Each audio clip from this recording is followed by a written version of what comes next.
So breakfast అయితే అయిపోయింది అనమాట. చికెన్ పూరి. ఇప్పుడు రసం చేస్తున్నాను, టమాటా రసం. సో కొంచెం వేడి నీళ్ళు చింతపండు నానబెట్టుకున్నాను, ఎందుకంటే బాగా త్వరగా దాన్ని జ్యూస్ అనేది వస్తుంది అనమాట. సరేనా, కొత్తిమీర, ఆనియన్, టమోటా, కర్రీ లీఫ్ వేసి బాయిల్ చేస్తాను అనమాట కొంచెంసేపు. తర్వాత చింతపండు రసం అందులో వేస్తాను అనమాట, తాలింపు వేస్తాను, అంతే. Very simple. Next mutton curry. సరేనా. సో ఫైనల్గా అయితే రసం రెడీ అనమాట. తాలింపు వేసేస్తే రసం ఇలాగా తయారవుతుంది. సరేనా. సో గైస్, మటన్ కర్రీ అయితే రెడీ అవుతుంది. సో పసుపు, కారము, గార్లిక్ పేస్ట్, కొంచెం పెరుగు, నిమ్మరసం వేసి మ్యారినేట్ చేసి పెట్టాను అనమాట. సరేనా.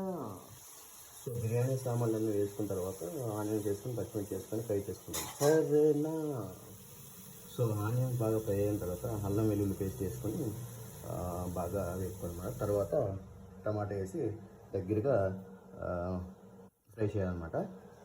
తర్వాత మ్యారినేట్ చేసింది మటన్ వేసి కుక్కలో పెట్టాను అనమాట. సరేనా. సో ఆనియన్ టమాటా అంతా ఫ్రై అయిన తర్వాత మ్యారినేట్ చేసిన మటన్ వేసుకుంటాం అనమాట. కొంచెం సిమ్లో పెట్టుకొని ఉడికిన తర్వాత విజిల్ పెట్టి ఉడికిన తర్వాత విజిల్ పెడతాం అనమాట. సరేనా. సో ఫైనల్ అయితే మటన్ కర్రీ అనమాట రెడీ అయింది. కనుమ స్పెషల్ రసం అండ్ మటన్ అండ్ రైస్ అనమాట. సరేనా.